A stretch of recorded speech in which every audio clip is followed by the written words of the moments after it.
کریم صلی اللہ علیہ وسلم نے حضرت عبداللہ بن عباس رضی اللہ تعالی عنہ کو 5 گناہ کے بارے میں بتایا۔ میں انشاءاللہ اسی پر تھوڑی بہت بات کر لوں گا۔ 5 گناہ کے بارے میں بتایا۔ عبداللہ بن عباس رضی اللہ تعالی عنہ کون ہے؟ آپ کے چچا حضرت عباس رضی اللہ تعالی عنہ کے صاحبزادے ہیں۔ عبداللہ بن عباس رضی اللہ تعالی عنہ جب آپ صلی اللہ علیہ وسلم مکے سے مدینہ کی طرف ہجرت کر رہے تھے، اس سے 3-4 سال پہلے آپ کی پیدائش ہوئی۔ حضرت عبداللہ بن عباس رضی اللہ تعالی عنہ پیغمبر کے وہ صحابی اور ساتھی ہیں، پیغمبر کے وہ صحابی اور ساتھی ہیں کہ جن کے بارے میں اللہ کے رسول صلی اللہ علیہ وسلم نے دعا فرمائی، اللہم علمہ الکتاب، اللہم علمہ الکتاب۔ اے اللہ، عبداللہ بن عباس کو اپنے قرآن کا علم دینا۔ یہی وجہ ہے قیامت تک کے جتنے مفسرین آتے ہیں ان سب کا سرا حضرت عبداللہ بن عباس کی تفسیر سے جا کے ملتا ہے۔ یہ نبی پاک صلی اللہ علیہ وسلم کی دعا کی برکت، آقا دو عالم صلی اللہ علیہ وسلم نے دعا فرمائی تھی۔ یہی حضرت عبداللہ بن عباس رضی اللہ تعالیٰ عنہ جن کو رئیس المفسرین کہا جاتا ہے، اور دوسری دعا فرمائی تھی، اللہم فقہ فی الدین، اے اللہ اس کو دین کی سمجھ عطا فرما، دین کا فقیہ بنا، دین کو جاننے والا اور دین کا علم رکھنے والا بنا۔ میرے عزیزو، امت میں حضرت عبداللہ بن عباس رضی اللہ تعالی عنہ جیسا نہ کوئی مفسر ہے نہ کوئی فقیہ ہے۔ وہ عبداللہ بن عباس رضی اللہ تعالی عنہ جو 70 اور 71 سال کی عمر میں دنیا سے گئے ہیں، جب آپ کا جنازہ قبر میں اتارا جا رہا تھا تو غیب سے آواز آ رہی تھی، فادخلی فی عبادی وادخلی جنتی یا ایتھا النفس المطمئنہ۔ جس روح کے بارے میں اللہ نے فرمایا کہ نیک روحوں کا حال یہ ہوتا ہے، اللہ خطاب کر کے کہتا ہے، اے نیک روح، اے نفس مطمئنہ، تو اپنے بندے میں داخل ہو کر کے بندے کو جنت میں داخل کر۔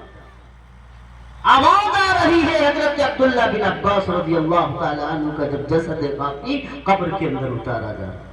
یہ حضرت عبداللہ بن عباس ہیں۔ اللہ کے نبی صلی اللہ علیہ وسلم نے 5 گناہوں کے سلسلے میں بیان فرمایا۔ میں نے آپ کو بتایا کہ گناہ کہتے کس کو ہیں؟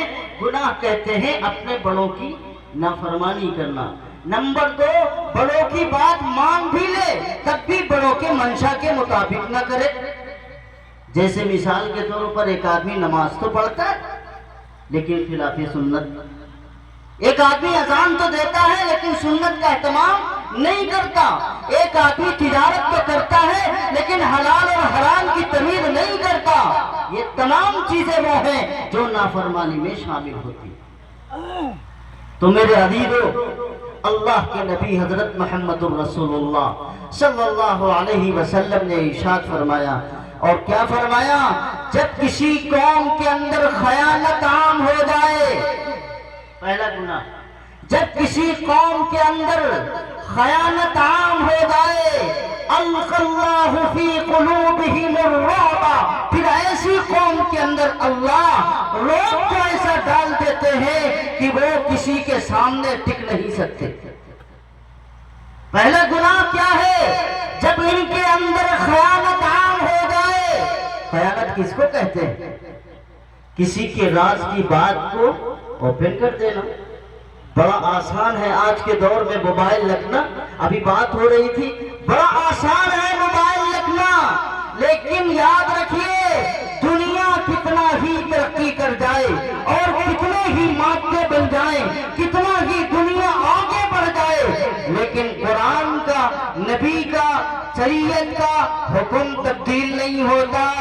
اگر یہی بات آپ مجمع میں، کسی محفل میں، کسی مشورے میں بات کرتے ہیں اور مشورے میں یہ بھی طے ہوتا ہے کہ کوئی آدمی ہماری بات کو باہر نہ پہنچائے تو یہ امانت میں خیانت ہے. اگر کوئی بات پہنچاتا ہے تو یہ امانت میں خیانت ہے. آپ کو کس نے حق دیا ہے؟ آپ موبائل پہ کال ریکارڈنگ کر رہے ہیں. آپ جس سے بات کر رہے ہیں اس سے آپ نے اجازت لی ہے کہ ہم آپ کی گفتگو کو ریکارڈ کر سکتے ہیں. بات سمجھیے گا. پھر آپ اس گفتگو کو، آپ اس بات کو شیئر بھی کر رہے ہیں ایک گروپ سے دوسرے گروپ، دوسرے سے تیسرے گروپ، اور اسی طرح بغیر کسی کے اجازت کے آپ کیسے تصویر لے سکتے ہیں؟ بغیر کسی کے اجازت کے آپ کیسے مووی بنا سکتے ہیں؟ آپ مووی بنا کر کے اس کو نیٹ پر شو کر رہے ہیں، اس کو شیئر کر رہے ہیں، دنیا دیکھ رہی ہے اور کہتے ہیں کہ ہم بڑے ایماندار لوگ ہیں، بڑے امانت دار لوگ ہیں، ہم بڑے اللہ سے ڈرنے والے ہیں، ہم نافرمانی نہیں کرتے. یہی تو امانت میں خیانت ہے جو آپ کر رہے ہیں. کس سے آپ نے پوچھا کہ ہم آپ کا ویڈیو بنانے جا رہے ہیں، آپ کی تصویر کھینچنے جا رہے ہیں، آپ کی بات کو ریکارڈ کر رہے ہیں، آپ کی گفتگو چل رہی ہے، آپ کے کال پر باقاعدہ یہ بات آ رہی ہے کہ آپ کی بات کو ریکارڈ کیا جا رہا ہے. یہ کسی کے میسج، کسی کے پیغام کو، جو کسی کے بارے میں کچھ بھی خیال کرے، کچھ بھی ظاہر کرے، آپ فوراً اٹھا کر کے اسی آدمی کو دے دے کہ دیکھو یہ آدمی تمہارے سلسلے میں یہ ذہنیت رکھتا ہے، یہ چیٹ کرتا ہے، اس طرح کی بات کرتا ہے. آپ اس کو اس آدمی تک پہنچا دیں. یہ امانت میں خیانت نہیں ہے، یہ بھی امانت میں خیانت ہے. اللہ کے نبی حضرت محمد رسول اللہ صلی اللہ علیہ وسلم نے منافق خالص کی نشانیاں بیان کرتے ہوئے فرمایا وَإِذَا أَتُومِنَا خانہ، اور جب اسے امانت کی بات یا امانت سونپی جائے تو اس میں خیانت کر. کیا واقعتاً ہم اتنے سالے معاشرے میں ہیں؟ کیا ہمارے اندر اتنا ہاضمہ مضبوط ہے؟ اگر کوئی بات کہے کہ یہ بات یہاں سے دوسرے تک نہ پہنچے، ہے ہمارا ہاضمہ اتنا مضبوط؟ 24 گھنٹہ ہم سر سجدے میں رکھیں، نماز پڑھیں، روزہ رکھیں، سب کچھ کریں، مسجد میں ہیں، مسجد سے باہر نکلے سارے راز اگل دیے، مسجد میں ہیں، مسجد سے باہر نکلے ساری چیزیں کر دی. کوئی گناہ ایسا نہیں ہے جو ہمیں 40 سال 30 سال 20 سال مسجدوں سے جڑے ہوئے ہو گئے لیکن وہ گناہ ہم سے نہیں چھوٹ رہے. اور قرآن کیا کہتا ہے، نبی کا فرمان کیا کہتا ہے؟ ہماری ہر مسجد میں لکھا ہے الصلاۃ تنہا عن الفحشاء والمنکر. کل بد نظر تھا تو آج بھی 80 سال کی عمر میں بھی وہ کسی دوشیزہ کو دیکھ کر کے اپنی آنکھیں سے سیکھ رہا.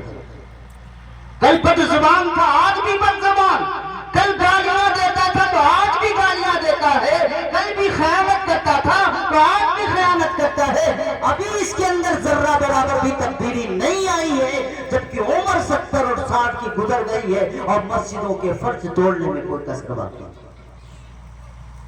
آخر نماز بھی ہمارے اندر تبدیلی نہیں کر پا رہی. اللہ کے نبی فرماتے ہیں نماز ایک ایسی چیز ہے جو انسان کو برائی اور تمام فاحش چیزوں سے بچاتی اور روکتی ہے. کیا مطلب ہے؟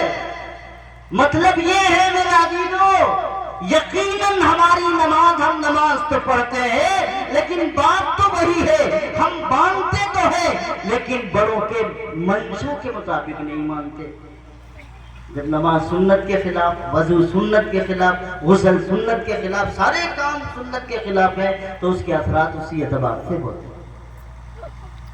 اللہ کے نبی نے کیا فرمایا؟ جب امانت میں عام ہو جائے کسی قوم میں، امانت میں خیانت عام ہو جائے تو اللہ کے نبی فرماتے ہیں پھر اس قوم کے دلوں کے اندر رعب آتا ہے. یہاں ایک مطلون پہنا ہوا، ایک ڈنڈا ہلاتا ہوا، ایک پولیس کا آدمی آ جائے، مسلمان بہادر میدانوں میں نہیں دکھتے. اتنا ڈر لگتا ہے خاکی وردی سے، سفید وردی سے، اور اسی طرح روب نہیں ہے. ہمارے دلوں کے اندر یہ حالت نہیں ہے. کتنا ڈر رہے ہیں، دنیا ڈرا رہی ہے، ہم کانپ رہے ہیں، تھرا رہے ہیں،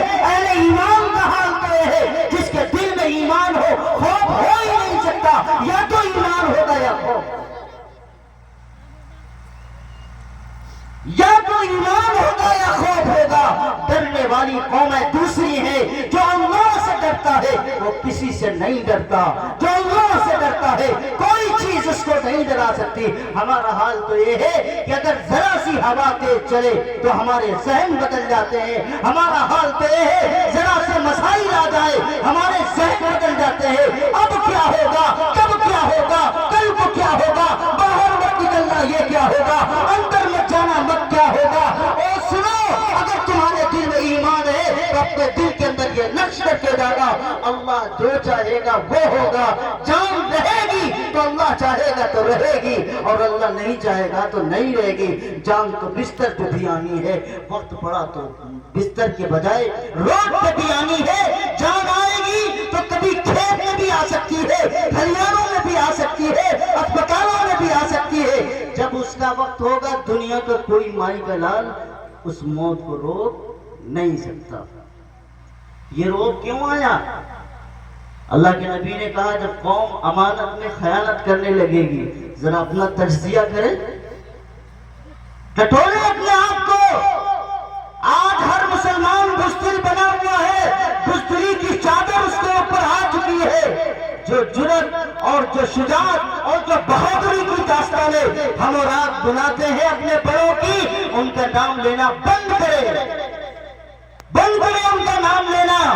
ہم تو بزدلوں میں ہیں، ہمارے سروں پر بزدلی آ چکی ہے، ہم تو ڈرتے ہیں ان تمام ساری چیزوں سے۔ اور بھائی میرے، دنیا ڈرانے پہ آتی ہے، بہت ڈراتی ہے، لیکن اللہ کے بندے اور جیالے جن کے کپڑے بھی درست نہیں ہیں، جن کی صحیح دستار بھی نہیں ہے، جن کے پیر میں جوتے ہیں تو کبھی ہیں بھی نہیں، جن کے پاس صحیح سالم رہنے کو مکان نہیں ہے، کھانے کو کھانا نہیں ہے، لیکن وہ اللہ سے ڈرے، انہوں نے امانت کا پورا حق ادا کیا۔ پھر دنیا نے دیکھا 57 کے 57 ملک ان کے قدموں پہ جھکے اور سلام کیا۔ اور میں آپ کو بتاتا ہوں وہ کوئی اور نہیں، وہ ہم جیسے اہل ایمان تھے جن میں امانت میں خیانت نہیں تھی۔ دنیا چلاتی رہی فلاں کو حوالے کر دو، فلاں کو حوالے کر دو، تمہارے ہاں ہم نہیں آئیں گے، ہم یہ فوج لے کے نہیں آئیں گے، تمہاری پہاڑوں پر ہم اس طرح کے بم نہیں ڈالیں گے۔ انہوں نے کہا ہم نہیں کر سکتے، یہ مہمان ہماری امانت ہے، ہم اس امانت میں خیانت نہیں کر سکتے۔ تخت جائے تو جائے، حکومت جائے تو جائے، کرسی جائے تو جائے، لاشیں گرے تو جائے، سب لاشیں گر جائیں، بچے یتیم کرنا پڑے تو کرے۔ انہوں نے آج کے وقت میں صحابہ کی مثال پیش کی ہے، وہ امانت دار ہیں، ہماری طرح خیانت دار نہیں ہے۔ اللہ نے پھر ان کو پوری دنیا کے اندر جو عزت اور جو مقام عطا فرمایا ہے، اپنی آنکھوں سے دیکھنا، نسلوں کو بتانے کی ضرورت نہیں ہے۔ نسل ہم اور آپ بیٹھے کسی واقعے کا ذکر نہیں کر رہا، کسی تاریخ کو نہیں بتا رہا، ہمارے اور آپ کے سامنے مثالیں موجود ہیں۔ میرے بھائی، امانت کا مسئلہ تو بہت اہم ہے، بڑا لمبا ایک موضوع ہے، مستقل ایک موضوع ہے۔ اللہ نے ہم کو آنکھ دی، یہ امانت ہے، کام دیے، یہ امانت ہے، جسم امانت ہے، روح امانت ہے۔ یہی وجہ ہے کہ دنیا کے اندر کوئی انسان اگر اپنے آپ کی خودکشی کرتا ہے اللہ اسے حرام کرتا ہے، کیونکہ روح تمہاری نہیں ہے، یہ جسم تمہارا نہیں ہے، یہ روح تمہاری نہیں ہے، یہ جان تمہاری نہیں ہے، یہ اللہ نے تمہیں دی ہے۔ یہ تو ایک قالب ہے، ایک شکل ہے، اللہ نے تمہیں دنیا میں اختیار دیا ہے۔ تم دیکھتے ہو، تم بولتے ہو، زبان سے الفاظ نکالتے ہو، تم دانتوں سے چباتے ہو، تم کانوں سے سنتے ہو، تم پیروں سے چلتے ہو، تم ہاتھوں کا استعمال کرتے ہو۔ یہ ساری چیزیں امانت ہے، اور امانت کا حق یہ ہے انت عد الامانہ، امانت کا حق یہ ہے کہ امانت داری کا حق ادا کیا جائے۔ اللہ تعالیٰ نے فرمایا اپنی آنکھوں کو جھکی رکھو، نیچے کرو، تو اس کا حق ہے، کسی غیر محرم کی طرف نہ دیکھو، یہ اس کا حق ہے، غلط بات نہ سنو، یہ اس کا حق ہے، زبان سے غلط بات نہ نکالو، یہ اس کا حق ہے۔ اور میرا عزیزو، جسم کا کوئی حصہ ایسا نہیں ہے جو اللہ کی نافرمانی کی طرف جائے گا، اللہ کی امانت کے خلاف ہوگا، اللہ کی امانت کے خلاف ہوگا، یہ خیانت ہوگی، اور کل اللہ تعالیٰ آپ سے یہ پوچھے گا، یہ سوال کرے گا۔ دوسرا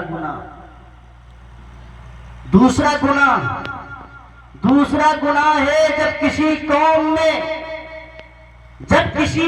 میں زنا عام ہو جائے، بات سمجھیے گا میری، جب کسی قوم میں زنا عام ہو جائے، یہ میں نہیں کہتا، اللہ کے رسول صلی اللہ علیہ وسلم فرماتے ہیں، میں نہیں کہتا، اللہ کے نبی فرماتے ہیں،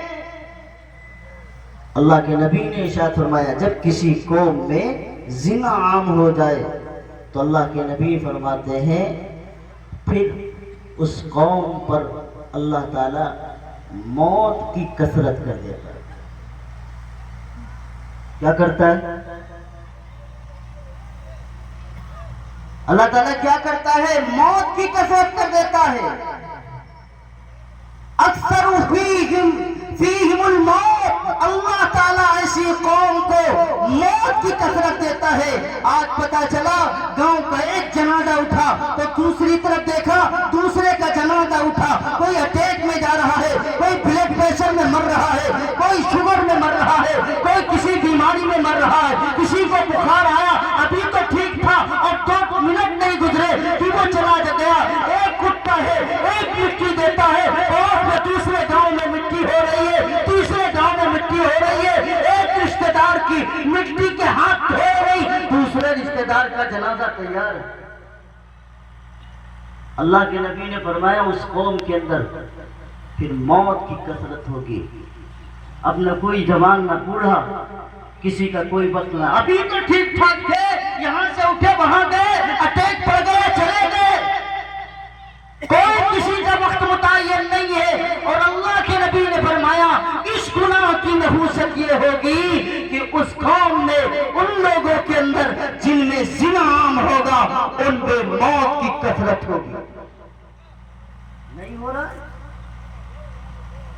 گلی گلی کوچے کوچے شہر کے اندر زنا عام ہو چکا ہے، زنا عام ہو چکا ہے، زنا کے سامان مہیا ہے۔ ایک زنا ہے، ایک اسباب زنا، ایک زنا ہے، ایک اسباب زنا ہے۔ جس موبائل کو ہم اٹھا کے دیکھتے ہیں اپنی آنکھوں سے ہم زنا نہیں کرتے، نہیں کرتے، نہ محرموں کی تصویر اور ویڈیوز ہم نہیں دیکھتے، یہ زنا نہیں ہے، یہ آنکھ کا زنا ہے، یہ آنکھ کا زنا ہے۔ اور میرے بھائی یاد رکھیے گا، اللہ کے نبی نے فرمایا جس قوم میں کثرت کے ساتھ زنا ہو تو اس قوم کے اندر کیا ہوتا ہے؟ موت کی کثرت ہوتی ہے، تانڈو مچا ہے موت کا۔ کون سا شہر، کون سی گلی ہے جہاں پہ پہلے کے مقابلے میں اب کثرت کے ساتھ موت واقع نہیں ہو رہی؟ اور معاف کیجئے گا میرے بھائی،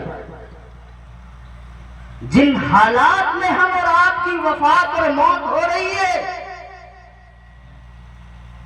اللہ بہتر سمجھے کہ ہماری زندگی کا آخری حصہ ایمان پر بچتا ہے کہ نہیں بچتا ہے۔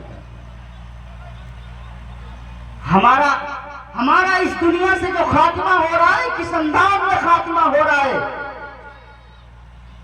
نہیں جانتے ہم، لیکن ہماری زندگی کا اکثر حصہ نافرمانی میں گزر رہا ہے۔ یہ 2 باتیں میں نے آپ کے سامنے عرض کی۔ گناہ کا نقصان کیا ہوتا ہے؟ سوال یہ ہے، جسمانی نقصان بھی ہوتا ہے، روحانی بھی نقصان ہوتا ہے، دنیا کا بھی نقصان ہوتا ہے، آخرت کا بھی نقصان ہوتا ہے۔ یہ 4 نقصان ہوتے ہیں۔ جسمانی نقصان یہ ہوتا ہے انسان کی عقل کمزور ہوتی، انسان کی عقل کمزور ہوتی ہے. بڑے بڑے اولیاء اللہ اہل علم اہل عمل کو دیکھیے، عمر بڑھتی ہے، عمر بڑھتی ہے، علم بڑھتا ہے، عمر بڑھتی ہے، عقل بڑھتی ہے، عمر بڑھتی ہے، فراست بڑھتی ہے، عمر بڑھتی ہے، ایمان ٹھاٹے مارتا ہے. یہ کیوں ہے؟ کیونکہ وہ علماء، وہ اہل علم، وہ اہل عمل ہے، وہ اہل ذکر ہے، وہ اللہ اللہ کرنے والے، گناہوں سے بچنے والے ہیں. اللہ تعالی نظامی عجیب و غریب بنا ہوئے ہیں. عام لوگوں میں لوگ کمزور ہو جائیں، بوڑھے ہو جائیں، گھر میں عزت نہیں ہوتی. علماء بوڑھے ہو جائیں تو پوری قوم اپنے سر پہ اٹھا کے تاج بناتی ہے. کیوں ہوتا ہے؟ اللہ تعالیٰ عقل کو کمزور کرتا ہے. یہ پہلا جسمانی نقصان ہر انسان کا ہے. دوسرا نقصان یہ کہ ہر وقت چہرے پر پھٹکار ہوتی ہے. ہر وقت چہرے پر پھٹکار ہوتی ہے. یہ دوسرا نقصان کس کا ہے؟ گناہ کا. چہروں پہ نور نہیں آتا. لیکن جو گناہوں سے بچتے ہیں وہ کتنے ہی سیاہ رنگ کے ہو، اگرچہ وہ سیاہ رنگ ہو لیکن ان کے چہروں پر ایمان کا نور اس طرح ظاہر ہوتا ہے جس طرح سورج نکلتا ہے اور ہر چیز چمکتی ہے، اسی طرح دل کے اندر نور ایمان جگمگاتا ہے.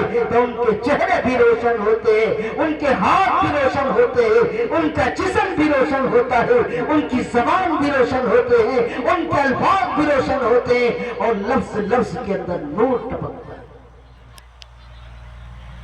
بات سمجھ رہے ہیں کہ نہیں؟ تیسرا گناہ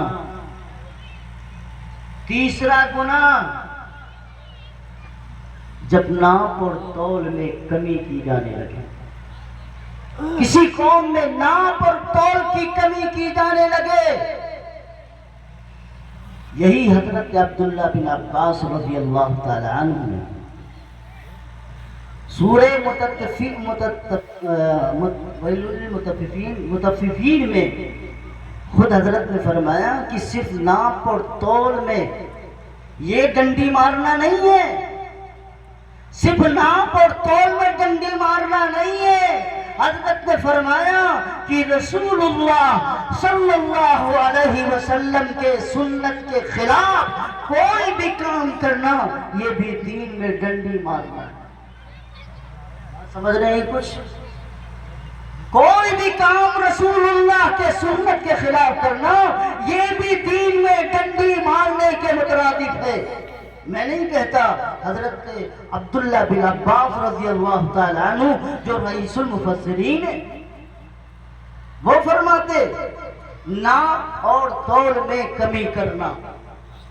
یہاں آپ کے دل میں یہ بات آئی ہوگی کہ صرف ناپ اور تول ہی ہے. ناپ میں ہمارے یہاں علاقوں میں دریاں بنتی ہیں کہ نہیں، بڑی بڑی فیکٹری ہیں کہ نہیں ہے؟ سائز کیا ہونا چاہیے؟ چور سائز بنا کے ہم بڑوں کو دے رہے ہیں. ہمارا جہاں سے کام چل رہا ہے چور سائز بنا کے دے رہے ہیں. یہ ناپ اور تول میں کمی نہیں ہے. مزدوری کا جو حق وہاں سے آ رہا ہے آپ اس مزدوری میں کم کر رہے ہیں جتنا اس کا حق ہے. یہ ناپ تول میں کمی نہیں ہے. اللہ کے نبی نے فرمایا جب ناپ اور تول میں کمی واقع ہو جائے، اللہ کے نبی نے فرمایا تو اللہ تبارک و تعالیٰ اس قوم سے رزق کو چھین لیتا ہے، اس قوم سے رزق کو اٹھا لیتا ہے. میرے بھائی یہ جو بانٹ ترازو رکھے ہوئے ہو ذرا ان کے بارے میں بھی معلوم کرو کہ سال میں کتنی مرتبہ اس پہ مہر لگانی پڑتی ہے. جس میٹر سے تم کپڑے ناپتے ہو کیا اس پہ مہر نہیں لگتی؟ الیکٹرانک کانٹا رکھتے ہو، ادھر سے ادھر کر کے سارے مسائل بنا لیتے ہو. پیٹرول بیچنے والے اپنے ساری سیٹنگ کر لیتے ہیں، ناپنے والے تولنے والے کیا نہیں کر رہے ہیں؟ یہ ناپ و تول میں کمی نہیں ہے.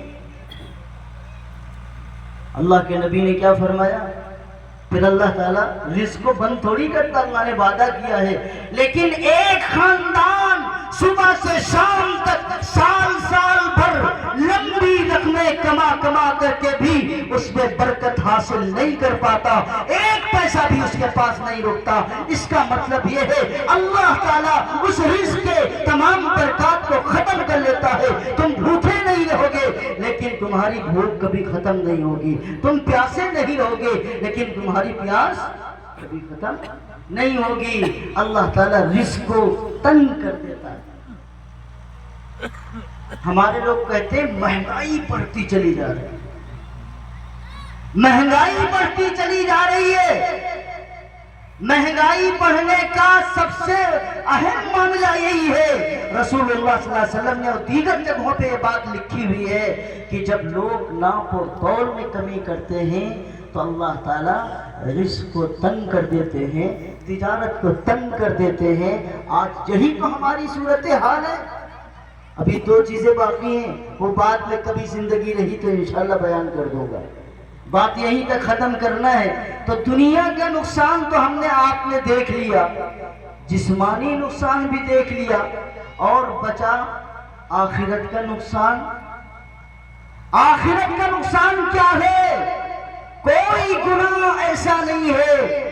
ہمارے حضرت مولانا افضل الرحمان صاحب دامت برکاتہم اور حضرت محی سنہ رحمت اللہ علیہ کو ہم نے اپنی آنکھوں سے دیکھا ہے، کئی بار ملاقات بھی کی ہے، اس کا شرف بھی حاصل ہے، صحبت میں بھی بیٹھے ہیں۔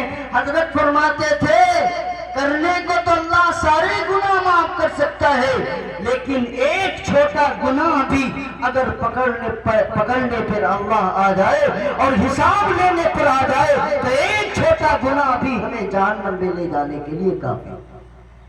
حضرت کیا فرماتے تھے؟ ایک چنگاری پورے گاؤں کو جلا سکتی ہے، ایک چنگاری پورے گاؤں کو جلا سکتی ہے۔ ہم تو کہتے تھے یہ چھوٹا ہی گناہ تو ہے،